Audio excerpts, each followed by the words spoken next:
Hello दोस्तों, हमारे इस लेक्चर सीरीज में आज का हमारा लेक्चर नंबर 7 है, जिसमें हम देखेंगे फोरियर श्रेणी पर कुछ उदाहरण, एग्जांपल्स ऑन फोरियर सीरीज।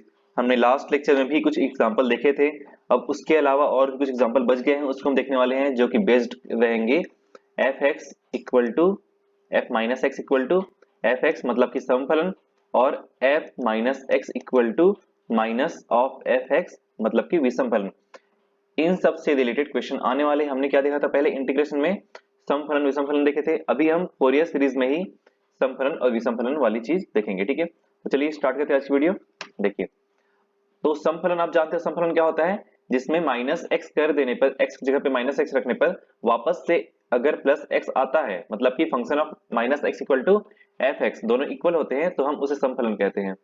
और अगर यही f of minus x equal to minus of f x होता है, तो उसे हम विषम फलन कहते हैं। ठीक है, तो चलिए देखते हैं इससे रिलेटेड क्वेश्चन।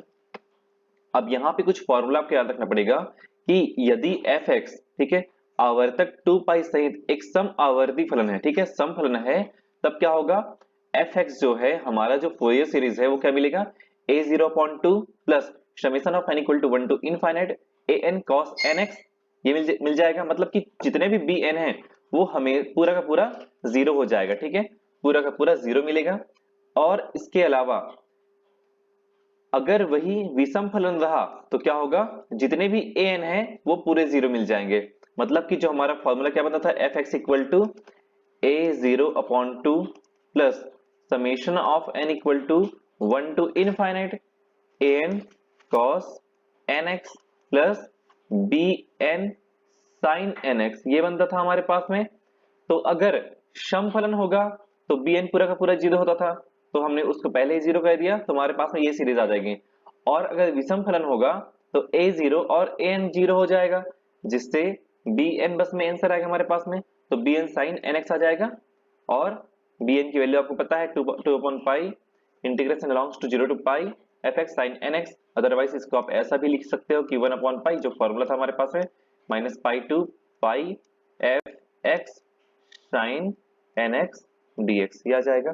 तो आप जैसे भी चाहे निकाल सकते हैं इसको। ठीक है, तो चलिए हम आते हैं क्वेश्चन पे। अब तो बस आपको इतना याद रखना फॉर्मूले को, जब सम फलन होगा, जो भी फंक्शन दिया होगा वो सम फलन होगा अगर, तो क्या होगा, a0/2 summation of n equal to 1 to infinite an cos nx and a0 equal to 2/पाई integration 0 to pi f x dx, और n इक्वल टू 2/पाई integration along to 0 to pi f x cos nx dx। और यही अगर विषम फलन रहा तो f x equal to summation of n equal to 1 to infinite bn sin nx, जहां bn क्या होगा, 2/पाई integration along to 0 to pi f x sin nx dx। ठीक है, तो चलिए देखते हैं पहला एग्जांपल। इससे रिलेटेड पहला एग्जांपल क्या है हमारे पास में, फलन दिया हुआ है कि f x equal to x, ये फलन दिया हुआ है, एक्स बिलोंग करता है माइनस पाई से पाई के बीच में, के लिए हमें फोरियर श्रेणी ज्ञात करनी है। ठीक है, f x equal to x के लिए हमें फोरियर श्रेणी ज्ञात करनी है। तो यहाँ पर एफ एक्स इक्वल टू क्या दिया हुआ है, एक्स, जो कि एक विषम फलन है, क्योंकि जब एफ एक्स इक्वल टू आपको एक्स दिया हुआ है तो f of minus x equal to क्या मिलेगा हम लोग को, माइनस ऑफ एक्स, मतलब कि माइनस ऑफ एफ एक्स मिल गया। तो ये एक विषम फलन है, f of minus x equal to minus of f x मिलता है, तो उसको हम बोलते हैं विषम फलन। तो विषम फलन वाला फॉर्मूला क्या है कि an वाला पूरा टर्म जो है जीरो हो जाएगा। विषम आवर्ती फलन होगा तो इसमें an वाला टर्म नहीं आएगा। ठीक है, पूरा bn वाला फॉर्मूला अप्लाई होगा। अब देखिए, bn इक्वल टू क्या होता है, 2/पाई integration along to 0 to pi f x sine nx dx equal to 2/पाई integration along to 0 to pi x sine nx dx। ठीक है, तो अब आप इसका इंटीग्रेशन करना जानते हो, फर्स्ट इंटू सेकंड का इंटीग्रेशन, फिर फर्स्ट का डिफरेंशिएशन, सेकंड का इंटीग्रेशन और पूरे का इंटीग्रेशन। ठीक है, तो यहाँ पे ये सारी चीजें आ जाएंगी, फर्स्ट का इंटीग्रेशन, फर्स्ट इंटू सेकंड का इंटीग्रेशन, फिर माइनस फर्स्ट का डिफरेंशिएशन, फिर फर्स्ट सेकंड का इंटीग्रेशन और इस पूरे का और इंटीग्रेशन। तो यहाँ पे ये सब चीजें आ जाएंगी। तो यहाँ से जब इंटीग्रेशन और करेंगे, डबल इंटीग्रेशन इसका और करेंगे, तो क्या हो जाएगा हमारे पास में, एक तो यहाँ पे आ गया x minus cos nx upon n minus integration 0 to pi minus cos nx upon n dx। ठीक है, इसका हमें फिर से इंटीग्रेशन करना पड़ेगा, जो कि हमें क्या मिलेगा, साइन nx अपॉन n मिलेगा, और ये वाला n और ये वाला n मल्टीप्लाई होके n स्क्वायर बना देगा। ठीक है, तो अब देखो, यहाँ पे तो हमने पूरा अप्लाई कर चुका है, ठीक है, यहाँ पे इंटीग्रेशन हो चुका है, तो हम क्या करेंगे, अपर लिमिट रखेंगे तो पाई आ जाएगा, कॉस पाई की वैल्यू कॉस एन पाई यहाँ पे आ जाएगी, और यहाँ पे एक्स जगह पाई आ जाएगा, और यहाँ पे एन, तो माइनस पाई बाई एन आ गया और कॉस एन पाई आ गया, ठीक है। अब लोअर लिमिट रखते हैं तो 0 आ जाएगा, तो उसकी जरूरत नहीं है। अब यहाँ पे देखो कि एन को हमने बाहर निकाल दिया, ये माइनस और ये माइनस मल्टीप्लाई होकर यहाँ पे प्लस हो गया, ठीक है। और उसके बाद में cos nx का इंटीग्रेशन क्या होता है, sin nx अपॉन n होता है। अब sin nx अपॉन n में sin, इसके जगह पे हम क्या रखेंगे, पाई रखेंगे पहले, तो sin n पाई की वैल्यू हमेशा 0 होती है और sin 0 की वैल्यू भी 0 होती है। ये पूरा का पूरा टर्म क्या हो गया, 0 हो गया, तो उसकी जरूरत नहीं है अब हमें, वो पूरा का पूरा टर्म 0 हो गया। तो हमारे पास क्या आया, minus pi by n cos n pi आ गया अंदर में। अब देखो यहाँ पे ये पाई और ये पाई कैंसिल हो जाएंगे, तो क्या बचेगा, माइनस टू अपॉन एन, और cos n पाई की वैल्यू कितनी होती है, minus one to the power n, ठीक है। और minus one to the power n यहाँ पे है और माइनस वन यहाँ पे है, दोनों मल्टीप्लाई होकर minus one to the power n plus one आ गया, ठीक है। तो यहां से हमारे पास में bn निकल गया।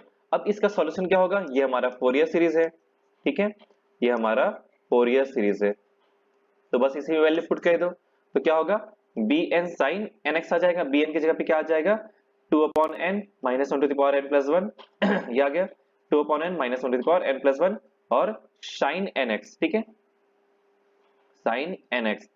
तो बस इसको चाहो तो एक्सपेंड कर सकते हो, अदरवाइज वैसे ही रहने देना, ये भी चलेगा, ये भी आपका फोरियर सीरीज है, ठीक है। अगर एक्सपेंड करें टू को बाहर निकाल दो, क्योंकि टू कांस्टेंट है इसके लिए, तो साइन x आ गया, n इक्वल टू 1 रखे तो, और उसके बाद one minus one by two, जब 2 रखे तो 1/2 आ गया, और यहाँ पे साइन 2x आ गया, फिर 1/3 साइन 3x, इस प्रकार से हम इसको निकाल सकते हैं। तो ये हमारा हो गया फोरियर सीरीज, ठीक है।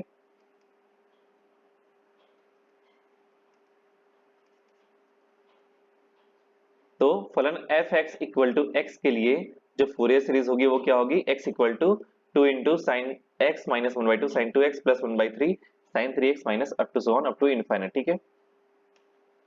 देखिए, अगर फंक्शन हमारे पास में f(x) equal to mod x दिया हो तब क्या करेंगे, ठीक है, f(x) equal to mod x दिया हो तब हम क्या कर सकते हैं इसमें, देखिए एक मिनट,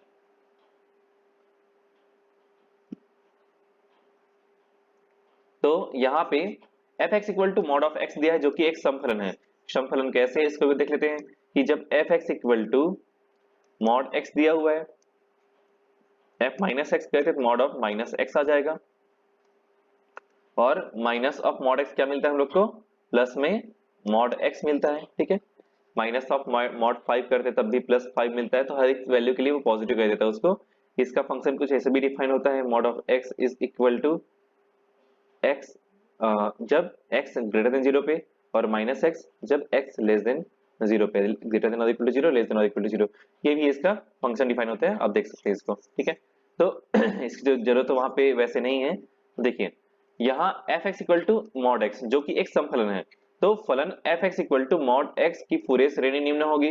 जब समफलन है तो क्या होगा, a वाला वैल्यू आ जाएगा, मतलब a0 upon 2 plus summation of n equal to 1 to infinite an cos nx, ठीक है। अगर विषम फलन होता तो bn sin nx समेशन में, ठीक है, और यही हमारा फूरियर सीरीज होता है। अगर विषम फलन होता तो, और यहाँ पे सम फलन है तो a0 upon 2 plus summation of n equal to 1 to infinite n cos nx, ये आ जाएगा, ठीक है। तो सबसे पहले हमें a0 निकालना पड़ेगा, a0 की वैल्यू कितनी होती है हमारे पास, 2 upon pi integration 0 to pi fx dx, तो 2 upon pi integration 0 to pi mod of fx dx, ठीक है। तो मॉड ऑफ x की वैल्यू कितनी होती है, x ही होती है, तो x का इंटीग्रेशन क्या हो जाएगा, एक्स स्क्वायर अपॉन 2, और एक्स स्क्वायर की जगह पे हम पाई रख देंगे, पाई स्क्वायर अपॉन 2 हो जाएगा। यहाँ पे ये दोनों कैंसिल हो गए, यहाँ दोनों कैंसिल हो गए, सिर्फ पाई बच गया, यहाँ पे आ गया पाई। A n equal to 2 upon pi integration 0 to pi f x cos n x, ये हो जाएगा dx, ठीक है। इसकी जगह पे हम रख देंगे मॉड ऑफ x, और मॉड ऑफ x क्या बन जाएगा, नॉर्मल x बन जाएगा, क्योंकि वो हमेशा पॉजिटिव मिलता है, ठीक है। तो x cos nx का फॉर्मूला क्या होता है, फर्स्ट इंटू सेकंड वाला फॉर्मूला अप्लाई करना पड़ेगा, कि फर्स्ट ये सेकंड हो गया, तो फर्स्ट इंटू सेकंड का इंटीग्रेशन, उसके बाद में फर्स्ट का डिफरेंशिएशन, सेकंड का इंटीग्रेशन और पूरे का इंटीग्रेशन, ठीक है। अब देखिए ये हो गया फर्स्ट इंटू सेकंड का इंटीग्रेशन, फिर फर्स्ट का डिफरेंशिएशन, सेकंड का इंटीग्रेशन और पूरे का इंटीग्रेशन, ठीक है। तो यहाँ पे देखो इंटीग्रेशन हो चुका है, तो वैल्यू पुट कर दिए, तो पाई रखेंगे तो क्या आ जाएगा, यहाँ पे पाई रखने पर पाई आ गया, यहाँ पे पाई रखने पर 0 आ गया, ये इसकी वैल्यू 0, ठीक है। और जब जीरो रखते हैं तब भी जीरो हो जाएगा। ये जो वाला जो टर्म है ये पूरा का पूरा जीरो हो जाएगा, क्योंकि साइन पाई की वैल्यू भी जीरो होती है, साइन जीरो की वैल्यू भी जीरो होती है। अपर लिमिट लोअर लिमिट दोनों से वो पूरा का पूरा जीरो हो गया। अब यहाँ पे ये बचा हुआ है sine n x upon n, तो वन बाई एन को पहले बाहर निकाल दो, तो साइन एन एक्स का इंटीग्रेशन कर दो, तो साइन एन एक्स का इंटीग्रेशन क्या हो जाएगा अच्छा यहाँ पे पहले वैल्यू पुट किया गया है, वन बाई एन को देखो बाहर निकाल दिया गया है, उसके बाद में साइन एन एक्स को छोड़ दिया गया है, इसका इंटीग्रेशन कर लेंगे क्या हो जाएगा, minus of cos n x upon n हो जाएगा। ठीक है, जिसको हम नेक्स्ट पेज में देख लेंगे। और यहाँ पे जब अपर लिमिट की पुट की जीरो हो गया, साइन जीरो की वैल्यू भी जीरो, यहाँ पे पूरी की पूरी वैल्यू जीरो हो जाएगी, देख सकते हैं आप यहाँ पे। तो यहाँ पे पूरा का पूरा वैल्यू जीरो हो गया, वन अपॉन एन बाहर आ गया था, और साइन एन एक्स का इंटीग्रेशन कॉस माइनस में cos n x upon n होता है। तो अपर लिमिट पाई है, यहाँ पे सेम वही चीज, यहाँ पे माइनस माइनस प्लस हो गया, तो अपर लिमिट पाई रख दिया हम, तो cos पाई एन पाई आ गया, cos एन पाई आ गया यहाँ पे। और यहाँ पे जो n था, यहाँ पे जो n था दोनों मल्टीप्लाई हो गया, एन स्क्वायर हो गया, जिसको पूरे से बाहर निकाल दिया। उसका जो लोअर लिमिट होगा जीरो, cos जीरो की वैल्यू क्या होती है, वन होती है, तो cos n pi minus one यहाँ पे आ गया। अब देखो यहाँ पे cos एन पाई की value minus one to the power n होती है। तो अब देखो अगर यही n इक्वल टू वन रखते हैं तो माइनस वन हो जाएगा, मतलब माइनस वन मिलेगा, n इक्वल टू वन रखेंगे तो क्या मिला, माइनस टू मिल गया, तो माइनस टू मल्टीप्लाई हो गया माइनस फोर हो गया। अगर वही प्लस वन रहा, मतलब minus one to the power two रख दिए, इक्वल टू टू रख दिए, तो वन आ जाएगा प्लस में, तो वन माइनस वन यहाँ पे माइनस है, इसलिए वन माइनस वन क्या हो जाएगा, जीरो हो जाएगा।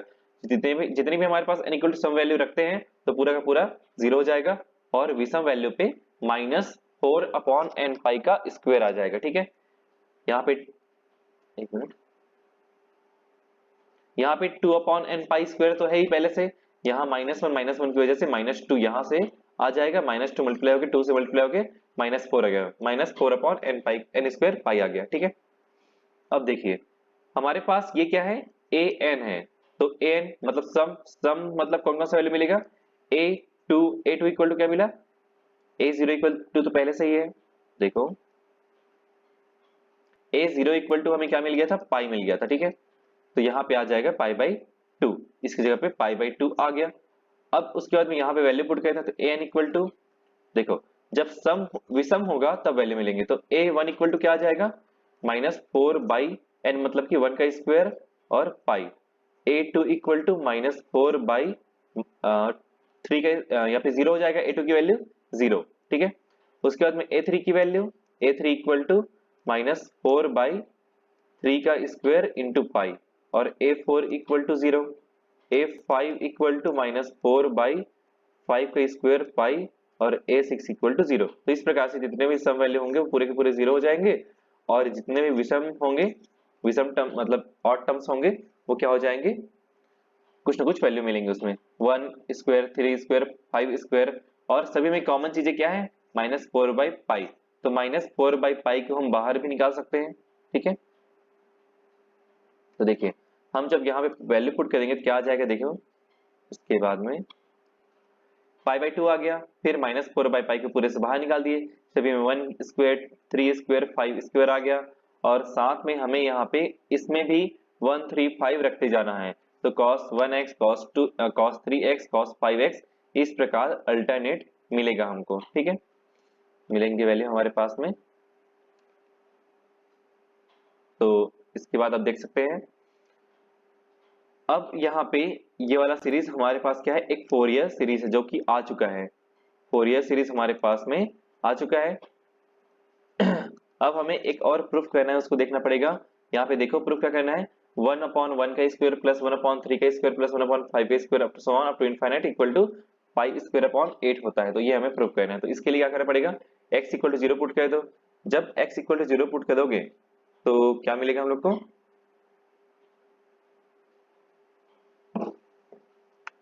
x इक्वल टू जब जीरो पुट करेंगे, अच्छा यहाँ पे प्लस माइनस आने का रीजन क्या हो गया,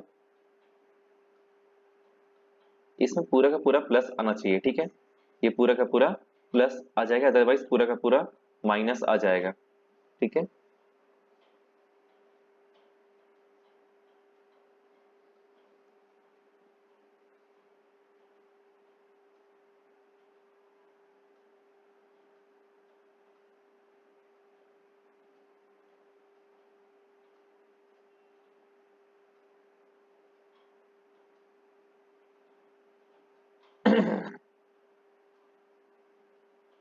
देखो ये पूरा पूरा वैल्यू क्या होगा, प्लस में होगा, ठीक है। तो देखिए आप यहाँ पे क्या करेंगे, ये पूरा का पूरा वैल्यू प्लस में मिल रहा है, तो mod of x equal to pi upon two minus 4/पाई। अब 4/पाई माइनस में था, इस पूरे के तो हम बाहर निकाल ही चुके हैं, तो बाकी जो बचा वैल्यू पूरा पॉजिटिव मिलेगा, ठीक है। उसके अंदर की वैल्यू हर बार पॉजिटिव मिलने वाली है, ठीक है। तो जब पॉजिटिव मिलने वाली है वैल्यू, और यहाँ पे वैल्यू रखा हुआ है 4/पाई, देख लेते हैं आगे। जब एक्स इक्वल टू 0 रखते हैं, 0 रखेंगे तो क्या होगा, cos 0 की वैल्यू 0, यहाँ cos 3x मतलब cos 0 यहाँ पे भी आ जाएगा, cos 0 यहाँ पे भी आ जाएगा। तो हर जगह पे cos 0 की वैल्यू हमेशा 1 होती थी, यहाँ पे भी 1, यहाँ पे 1 आ जाएगा जो कि पॉजिटिव रहेगा, -1 नहीं आएगा, यहाँ पे 1 आ जाएगा जो कि पॉजिटिव रहेगा। यहाँ पे उनसे मिस्टेक हुआ है जो बनाया है बुक, इसलिए यहाँ पर भी मिस्टेक उसने कर दिया कि -1 लाने से हमारे पास में वैल्यू आ जाएगी, क्योंकि cos 0 की वैल्यू हमेशा 1 होती है, -1 आने वाली बात ही नहीं है, ठीक है। तो यहाँ पे क्या आ जाएगा, हमेशा +1 आएगा, ठीक है। यहाँ पे भी +1 आ जाएगा, यहाँ प्लस है, यहाँ पे लिखने में प्रिंटिंग मिस्टेक हुआ है यहाँ पे, ठीक है। तो हर जगह पे यहाँ पे प्लस आने वाला है। अब देखो ये पूरा का पूरा प्लस है और इसके ब्रैकेट के बाहर माइनस है, ठीक है। लेफ्ट साइड रखा फंक्शन f0 इक्वल टू क्या मिल गया हम लोग को, 0, क्योंकि मॉड 0 की वैल्यू 0 होती है, यहाँ पे 0 मिल चुकी है। उसके अलावा अब देखो यहाँ पे क्या बच गया, π/2 बच गया। तो π/2 को यहाँ पर छोड़ के हम क्या करेंगे, इस पूरे वैल्यू को लेफ्ट साइड ट्रांसफर कर देंगे। ये पूरा का पूरा पॉजिटिव है, जो कि 1/1 स्क्वायर प्लस 1/3 का स्क्वायर प्लस 1/5 का स्क्वायर, इस प्रकार वैल्यू है इसमें। और यहाँ पे माइनस है, जब पक्षांतर करेंगे क्या मिलेगा हम लोग को, एक और स्टेप बना देते हैं कि 4/पाई, ठीक है। माइनस था यहाँ पे, लेफ्ट साइड लेकर प्लस हो गया 4/पाई में, और ये पूरा का पूरा 1/1 का स्क्वायर प्लस 1/3 का स्क्वायर प्लस 1/5 का square plus up to so on, और इक्वल टू क्या मिला हम लोग को, क्या बच गया इसमें, π/2 बच गया, π/2 बच गया।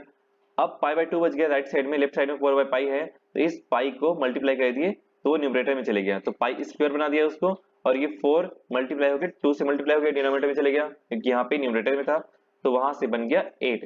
और क्या बचा उसके अंदर में, 1/1 का स्क्वायर प्लस 1/3 का स्क्वायर प्लस 1/5 का स्क्वायर, ये हमारे पास बच गए हैं, ठीक है।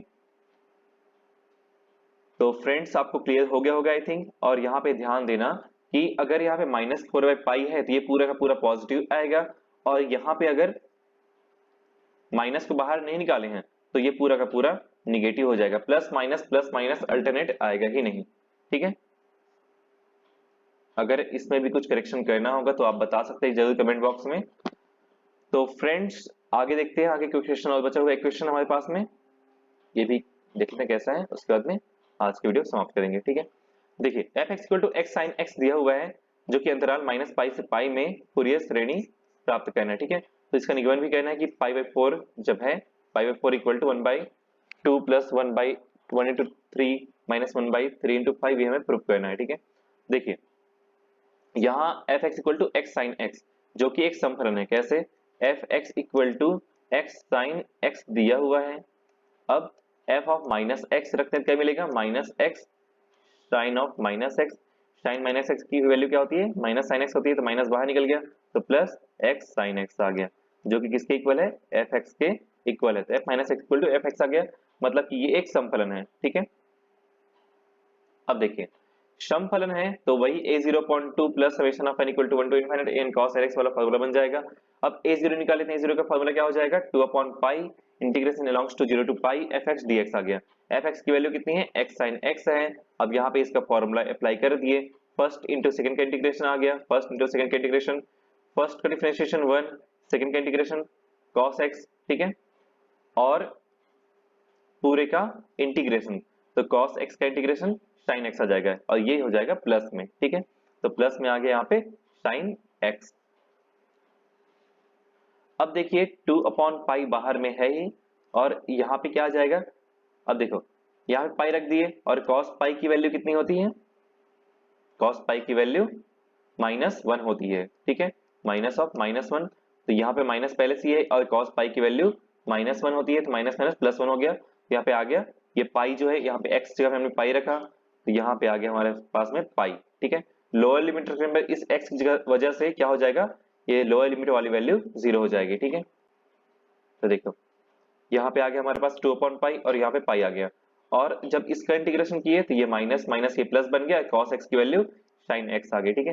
तो cos x का इंटीग्रेशन क्या हो गया, sin x आ गया, अपर लिमिट पाई लोअर लिमिट 0, साइन पाई में भी जीरो होता है और जीरो पे भी जीरो होता है, तो जीरो पाई पे दोनों जीरो हो गए, तो क्या हो गया, पूरा पूरा टर्म जो है जीरो हो गया, या फिर सिर्फ पाई बचा, तो पाई और ये पाई दोनों कैंसिल होकर क्या बच गया हमारे पास में 2, जो कि यहाँ पे आ चुका है। मतलब ए जीरो इक्वल टू हमें क्या मिला, 2 मिल गया, ठीक है। जो कि यहाँ पे ए जीरो इक्वल टू पुट करेंगे तो 2 और 2 कैंसिल हो जाएंगे, जहां पे 1 मिलेगा हम लोग को, ठीक है। अब देखिए आगे, एन इक्वल टू क्या फॉर्मूला होता है, 2 upon pi integration 0 to pi f x cos n x dx, ठीक है। F x cos n x dx, तो x sine x cos n x dx ये आ गया हमारे पास में। तो अब देखिए इसका हम इंटीग्रेशन कह लेते हैं, जिसमें इंटीग्रेशन कह लेते हैं या फिर इसका कुछ फॉर्मूला बना लेते हैं, ठीक है। देखो यहाँ पे क्या किया गया है, साइन ए कॉस बी, ठीक है। साइन ए कॉस बी ये वाला कुछ फॉर्मूला अगर बन सकता है बना लेते हैं, अदरवाइज हम आगे बढ़ जाएंगे। इसमें sine x sine n plus one x और sine one minus n x ये आ गया। देखो एक फॉर्मूला बनता है, अगर आपको याद होगा तो, कि 2 sine x cos x, 2 sine a cos b, ठीक है। 2 साइन ए कॉस बी, इसका फॉर्मूला क्या बनता है कि साइन ए प्लस बी और plus sine a minus b, ये फॉर्मूला बनता है, ठीक है। 2 साइन ए कॉस बी का sine a plus b plus sine a minus b. तो देखो यहाँ पे जो 2 था, यहाँ पे जो 2 है उसको यहाँ पे ले लिए, इस 2 को 1 बना दिए, जिससे यहाँ पर 1 आ गया, ठीक है। तो 2 साइन ए कॉस बी वाला कुछ फॉर्मूला बन जाएगा, तो साइन ए प्लस बी यहाँ पे आ गया, ए कितना है 1 है, ठीक है। बी कितना है n है, ए कितना है x है और b equal to n x है, ठीक है। तो x प्लस एन प्लस यहाँ पे x प्लस एन एक्स, तो x को बाहर निकाल दिया गया यहाँ पे और एन एक्स को वहां पे रख दिया गया, तो n प्लस वन और x आ गया। कैसे आ रहा है देखो कि यहाँ पे क्या फॉर्मूला बना है, 2 sine x cos n x, तो sine x plus n x plus sine यहाँ पे x है x माइनस एन एक्स, ये बन गया, ठीक है। तो यहाँ से x को बाहर निकाल दिए तो n प्लस वन आ गया यहाँ पे, ठीक है, या फिर 1 प्लस एन आ गया, n plus one 1 plus n equal होती है। और इसके बाद में यहाँ पे आ गया x को बाहर निकाल दिया, बीच में माइनस है तो 1 माइनस एन आ गया, ठीक है, 1 माइनस एन और यहाँ पे x आ गया। अब देखो यहाँ पे 2 फंक्शन दिख रहे हैं, एक तो ये और यहाँ पे 3 फंक्शन दिख रहे थे, 3 फंक्शन नहीं दिख रहे हैं। अब सिर्फ हमारे पास 2 फंक्शन है, लेकिन इंटीग्रेशन भी डबल हो गए, अलग अलग कर दिए उसको, ठीक है। आई थिंक यहाँ पे क्लियर हो गया होगा फॉर्मूले से। देखिए तो अब हम क्या करेंगे, यहाँ पे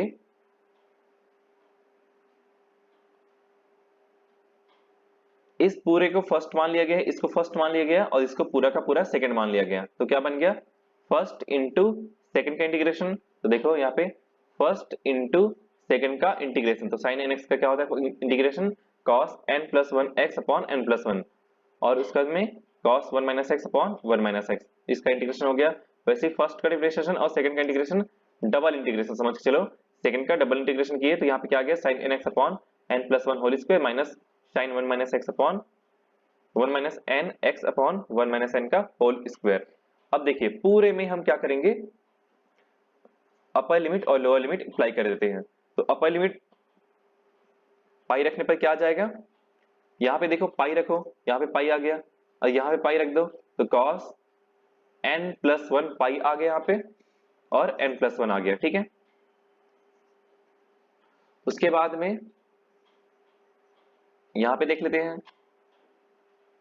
तो यहाँ पे क्या आ जाएगा, पाई रखने पर cos 1 minus n pi upon 1 minus n, ये भी आ गया जो कि यहाँ पे प्लस में है। देख लेते हैं इसको, यहाँ पे पाई आ गया, यहाँ पे पाई आ गया, यहाँ पे पाई आ गया। इसके बाद में जब यहाँ पे sine n plus one pi रखते हैं तो ये टर्म जीरो हो जाएगा, साइन n कुछ भी n के मल्टीपल में है तो वो पूरा का पूरा जीरो हो जाएगा, यहाँ पे पाई रखते हैं तो ये जीरो हो जाएगा। अब देखो वापस से लोअर लिमिट रखते हैं, तो लोअर लिमिट यहाँ पे रखने पर ये तो जीरो हो गया, मतलब ये पूरा का पूरा टर्म जीरो हो गया, और लोअर लिमिट जीरो रखने पर यहाँ पे ये जीरो हो जाएगा, साइन जीरो की value zero zero, sine zero की वैल्यू जीरो। तो हमें सिर्फ हमारे पास कितना वैल्यू आ रहा है, सिर्फ जो यहाँ पे लिखा हुआ है उसी के लिए अपर लिमिट वाला बस वैल्यू आ रहा है, बाकी पूरा का पूरा जीरो हो जा रहा है, ठीक है। तो पाई जब यहाँ पे रखे तो यहाँ पे पाई आ गया, यहाँ पाई आ गया, यहाँ पाई आ गया, और दोनों में माइनस है तो इस माइनस को पूरे से बाहर निकाल दिए और बच गया यहाँ पे 1/पाई। ठीक है, -1/पाई आ गया। और उसके बाद देखो अब इन दोनों में कॉमन क्या है, यहाँ पे पाई जो रखे थे वो कॉमन है, वो पाई यहाँ पे रखा गया है, निकल गया बाहर। और cos 1 n+1 pi upon n+1, ये भी प्लस हो गया क्योंकि माइनस को बाहर निकाल दिए, तो cos 1 - n पाई अपॉन 1 - n। ठीक है, अब इसके बाद में ये जो पाई है और ये पाई है दोनों कैंसिल हो गए। और इसमें और क्या चेंजेस कर सकते हैं, इसमें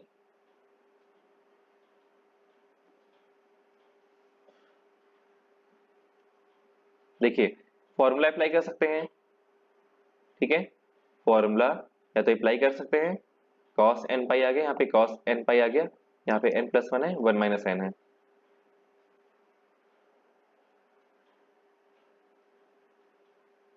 फिर इसको सॉल्व करके 2 cos n पाई यहाँ पे लाया गया है। ठीक है, तो cos, अच्छा देखो cos n पाई की वैल्यू कितनी होती है, -1/n। अब यहाँ पे माइनस है, ठीक है, एक और माइनस है, या तो यहां से माइनस बाहर निकाल दो तो क्या हो जाएगा cos, अच्छा यहाँ पे n+1 है, यहाँ पे और माइनस है, इस माइनस को जब इसमें मल्टीप्लाई करेंगे क्या आ जाएगा हमारे पास में -1/n+1। ठीक है, तो -1/n+1 जो आया है वो किसके इक्वल हो जाएगा, cos n पाई n+1 पाई के इक्वल हो जाएगा। अगर, ठीक है, तो यहां से एक काम कर सकते हैं, इसकी जगह पे पहले वैल्यू पुट कर दो। ठीक है, यहाँ पे क्या आ जाएगा -1/n+1 आ गया, यहाँ पे -1/1 - n आ गया। ठीक है, -1/1 - n आ गया। यहां से हम क्या कर सकते हैं, -1/n को अलग कर दिया, -1 को अलग कर दिए। ठीक है, पावर 1 को, और यहाँ पे भी -1/1 और -1/n को अलग कर दिए। तो क्या हो जाएगा, ये जो माइनस और ये जो माइनस है हमारे पास में, मतलब इसको माइनस कर देगा और इसको भी माइनस कर देगा। ठीक है, यहाँ पे क्या बच जाएगा, -1/n बच जाएगा इस जगह पे, और इस जगह पे क्या बचेगा, -1/n बचेगा जो कि पावर में है यहाँ पे। अब ये जो माइनस और ये माइनस आया, दोनों माइनस को पूरे से बाहर निकाल देंगे तो इसको वो प्लस कर देगा, जिससे बाहर में पूरा का पूरा पॉजिटिव बच जाएगा। ठीक है, ये इसको प्लस कर देगा, ये पाई और ये पाई कैंसिल हो जाएंगे। अब देखो क्या बच गया, इसमें n+1 तो बचा हुआ है और 1 - n भी बचा हुआ है, इसको हटा दिए, इसकी जगह पे क्या आ गया, इसके जगह पे स्टेटमेंट लिख देता हूँ यहाँ पे, -1/n बच गया इस वाले में, और उसके नीचे क्या बचा, n+1 आ गया, माइनस यहाँ पे प्लस बन गया क्योंकि माइनस को हमने बाहर निकाल दिया अभी, और -1/n आ गया यहाँ पे, और यहाँ पे क्या आ गया, 1 - n आ गया। ठीक है, अब देखिए इसकी वैल्यू कितनी होती है, cos n पाई होती है अपॉन n+1, और इसकी वैल्यू अब क्या हो जाएगी, cos ऑफ -n पाई, ये आ गया अपॉन 1 - n, यहाँ प्लस रहेगा ना, तो cos n pi upon n+1 आ गया, प्लस cos -x की वैल्यू कितनी होती है, cos x होती है, cos ऑफ -x की वैल्यू cos x ही होती है। ठीक है, क्योंकि ये एक समफलन है, तो यहाँ पे क्या आ जाएगा, cos -n पाई की वैल्यू cos n पाई ही आ जाएगा अपॉन 1 - n। अब हम दोनों का एलसीएम ले लेते हैं। ठीक है, दोनों का एलसीएम ले लेते हैं, इसको हम लिख लेते हैं 1 + n, n+1 को हमने 1 + n लिख लिया, जिससे 1 - n का स्क्वायर बन गया, a + b into a - b, जिससे 1 - a² - b² वाला फॉर्मूला बन गया, जिससे 1 - n का स्क्वायर बन गया। और ये यहाँ पे मल्टीप्लाई होगा, क्रॉस मल्टीप्लिकेशन होंगे यहाँ पे, तो क्या होगा, cos n पाई का मल्टीप्लिकेशन 1 के साथ, तो cos n पाई आ गया, cos n पाई का मल्टीप्लिकेशन n के साथ में, तो क्या हो जाएगा, -n cos n पाई आ गया, उसके बाद में प्लस cos n पाई का मल्टीप्लिकेशन 1 के साथ में, तो cos n पाई आ गया, और cos n पाई का मल्टीप्लिकेशन n के साथ में, तो n cos n पाई आ गया। अब देखो यहाँ पे n cos n pi plus में n cos n pi minus में कट गए, cos n पाई और cos n पाई एड होकर के 2 cos n पाई हो गए। ठीक है, अपॉन 1 - n का स्क्वायर। ठीक है, चलिए आई थिंक आपको क्लियर हो गया होगा। आपको बस यहाँ पे समझना है कि यहाँ पे क्या करना है, बस आपको पता है cos n plus one pi की वैल्यू कितनी होती है -1 to the power n plus one. तो इसको दो अलग अलग पार्ट में डिवाइड कर दो, -1 और -1 टू द पावर n में। -1 को हम बाहर निकालेंगे, जैसे यहाँ पे देखो, यहाँ पे क्या आ जाएगा -1 to the power 1 minus n आ गया। अब इन दोनों को भी अलग अलग लिख लो, क्या हो जाएगा -1 और -1 टू द पावर -n। यहाँ से -1 और यहाँ से -1 दोनों में कॉमन हो जाएंगे, कॉमन वैल्यू को बाहर निकाल दिए तो इसको प्लस बना देगा, और ये पाई कैंसिल होके -1 टू द पावर n यहाँ पे आ गया और -1 टू द पावर -n यहाँ पे आ गया, जिससे हम आगे सॉल्व कर सकते हैं। ठीक है, अब देखिए, तो ये क्या हो गया हमारे पास में an आ गया, ये हमारे पास क्या आ गया an आ गया। अब a1 जब निकालेंगे क्या निकलेगा हमारे पास में, a1 निकाल लेते हैं।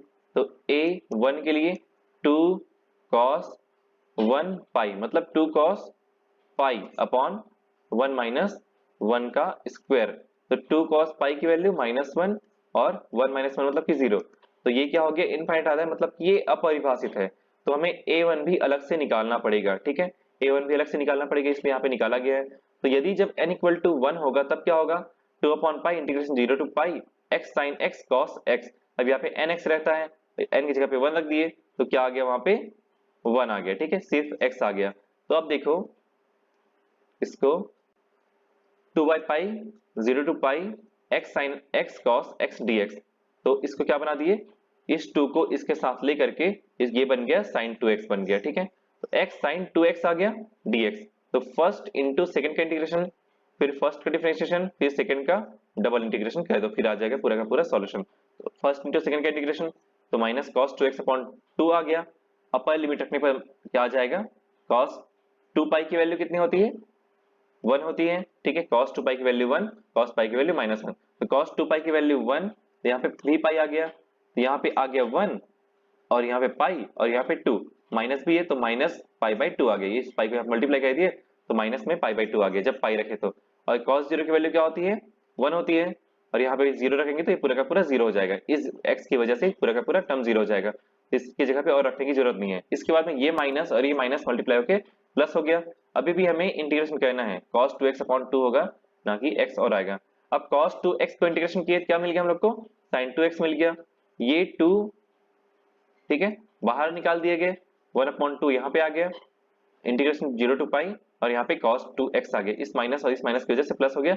cos 2x का इंटीग्रेशन क्या हो जाएगा, sin 2x अपॉन 2 होगा, और वो 2 यहाँ पे जो 2 है उसके साथ मल्टीप्लाई होके उसको 4 बना दिया। ठीक है, cos 2x का sin 2x अपॉन 2 होता, ये 2 मल्टीप्लाई होके 4 हो गया, 1/4 हो गया, इसलिए यहाँ पे 2 नहीं लिखा गया है। तो हमारे पास क्या आ गया sin 2x आ गया। sin 2x में अपर लिमिट लोअर लिमिट लगाते लेते हैं, अपर लिमिट पाई है, sin पाई की वैल्यू 0, sin 0 की वैल्यू भी 0। यहाँ पे ये पूरा का पूरा टर्म 0 हो गया, क्या बचा सिर्फ -पाई/2 बच गया, और यहाँ पे 1/पाई, तो पाई और पाई कैंसिल हो गए, -1/2 आ गया। देखो a1 इक्वल टू अभी हमें क्या मिला -1/2, और a0 इक्वल टू हमें क्या मिल गया, a0 इक्वल टू 2 मिल गया, और a1 इक्वल टू -1/2। अब a3 इक्वल टू निकालेंगे तो a2 इक्वल टू यहाँ पे रख दो वैल्यू cos 2 पाई 2 cos 2 पाई अपॉन 1 माइनस 2 का स्क्वायर। तो ये 2 और cos 2 पाई की वैल्यू कितनी होती है 1 होती है, फिर -3 यहाँ पे आ जाएगा, -2/3 यहाँ पे आ गया। अगर a3 निकालते हैं तो इसमें फिर से 3 रख दो n की जगह पे, 2 cos 3 पाई अपॉन 1 माइनस 3 का स्क्वायर। 3 पाई की वैल्यू -1 होती है, तो -2 अपॉन माइनस क्या आ जाएगा 8 आ जाएगा। 9 3 का स्क्वायर मतलब कि 9, 1 माइनस 9 इक्वल टू -8। ये दोनों प्लस हो गए तो 1/4 आ गया, दोनों कट के ये 4 आ जाएगा, तो 1/4। तो एक बार पॉजिटिव एक बार निगेटिव, पॉजिटिव निगेटिव, लेकिन फर्स्ट टर्म क्या होंगे, फर्स्ट टर्म क्या होगा पॉजिटिव होगा 2 की वजह से, सेकंड टर्म क्या होगा a1 इक्वल टू निगेटिव होगा, फिर जो थर्ड टर्म है मतलब a2 वाला भी निगेटिव होगा, फिर उसके बाद पॉजिटिव चले जाएगा। ठीक है, देखो यहाँ पे ये पॉजिटिव आ गया, फिर निगेटिव आ गया, फिर ये भी निगेटिव आ जाएगा। ठीक है, ये निगेटिव आ गया, फिर बाकी पॉजिटिव निगेटिव चलेंगे आगे। अब देखो a0 की वैल्यू 2 रखे तो 2/2 की वैल्यू 1 आ गई, और उसके बाद में जब a1 की वैल्यू -1/2 cos x आ गया, फिर बाकी जो हमारा एक्सपेंशन है उसको लिख दिया यहाँ पे। तो x sin x किसका है, fx की वैल्यू है, जो कि यहाँ पे अब हमारे पास में फोरियर सीरीज आ चुकी है, ठीक है। इसको हम बोलेंगे फोरियर सीरीज, जो कि कहाँ से आया, सभी वैल्यू को हमारे इक्वेशन नंबर में 1 पे रख दिए तो आ गया हमारा ये फोरियर सीरीज था, जो कि एक सम फलन के लिए फोरियर सीरीज होता है, ठीक है। इसमें वैल्यू पुट किए, an की वैल्यू और a0 की वैल्यू, और बाकी तो एक्सपेंशन करने से cos nx जो है 1 2 cos 1x cos 2x cos 3x में इस प्रकार कन्वर्ट हो जाएगा। देखो x sin x equal to 1 plus 2 minus bracket में minus 1/4 cos x minus 1 upon 1 into 3 cos 2x minus 1 upon 2 into 4 cos 3x। इस प्रकार से हम आगे बढ़ेंगे। ये हमारा क्या हो गया, फोरियर सीरीज हो गया, ठीक है, एक्सपेंशन ऑफ फोरियर सीरीज। अब समीकरण नंबर 2 जो मिला है, जो ये वाला समीकरण है फोरियर सीरीज जो हमें मिला है, उसमें क्या रखेंगे, x equal to pi by 2 रखते हैं, ठीक है, x equal to pi by 2 रखते हैं तो साइन की वैल्यू, साइन पाई बाई 2 की वैल्यू कितनी होती है, 1 होती है, और यहाँ पे आ जाएगा पाई बाई 2, ठीक है, पाई बाई 2 आ गया। उसके बाद राइट साइड की वैल्यू में भी पूरा का पूरा पाई बाई 2 रख देंगे, यहाँ पाई बाई 2 आ गया, ठीक है, ये 0 हो गया, cos पाई बाई 2 की वैल्यू 0 होती है, यहाँ भी पाई बाई 2, 3 पाई बाई 2 की वैल्यू भी 0 होती है। इसके बाद में यहाँ पे जब रखते हैं पाई बाई 2 तो 2 और 2 कैंसिल होके cos 1 आ गया, या फिर cos पाई आ गया, cos पाई की वैल्यू -1 होती है, यहाँ से -1 निकल जाएगा बाहर तो माइनस और ये माइनस प्लस हो जाएंगे तो प्लस 1 अपॉन 1 इंटू 3 आ जाएगा। इसके बाद वाला जो स्टेप है उसमें क्या हो जाएगा, -1 अपॉन 3 इंटू 5 आ जाएगा, ठीक है। तो इस प्रकार से हम आगे बढ़ सकते हैं, और जब इसमें पूरा का पूरा वैल्यू पुट कर दोगे, जितने भी जगह कॉस है और साइन है उस जगह पे, तो आपके पास में इस प्रकार का एक्सपेंशन मिलेगा। अब देखो यहाँ पर ये जो 2 है, या फिर ऐसा कर सकते हैं, इस 2 को हम कॉमन निकाल के इसमें डिवाइड में ला लिए, या फिर पूरे इक्वेशन में 2 से डिवाइड कर देंगे, क्या हो जाएगा, यहाँ पे 2 से डिवाइड करेंगे तो यहाँ पे 2 का मल्टीप्लाई नीचे हो जाएगा। उसके बाद में यहाँ पे 1/2 आ गया, यहाँ पे 2/2 कैंसिल हो गया, क्या बचेगा 1 upon 1 into 3, 1 upon 3 into 5, 1 upon 5 into 7। इस प्रकार से इसका एक्सपेंशन हमें मिल जाएगा। और यहाँ पे पाई अपॉन 4 आ गया, और यहाँ पे 1/2 plus 1 upon 1 into 3 minus 1 upon 3 into 5 plus 1 upon 5 into 7। ये हो जाएगा हमारा प्रूफ, जो हमें सेकंड प्रूफ करने के लिए बोला गया था, ठीक है, निगमन कीजिए करके बोला गया था। ये हो जाएगा हमारा सेकंड प्रूफ, ठीक है। एक तो हमें फोरियर सीरीज ज्ञात करना था जो कि हो चुका, और ये हमारा सेकंड प्रूफ हो जाएगा। तो फ्रेंड्स आई थिंक आपको क्लियर हो गया होगा। अगर कोई डाउट होगा तो आप हमें कमेंट बॉक्स में बता सकते हैं, अगर कोई क्वेश्चन होगा तब भी आप हमें कमेंट बॉक्स में बता सकते हैं। अगर आपको वीडियो अच्छी लगी हो तो लाइक जरूर कीजिएगा। हम जल्द ही नेक्स्ट वीडियो लाएंगे, तब तक के थैंक यू सो मच। जय हिंद।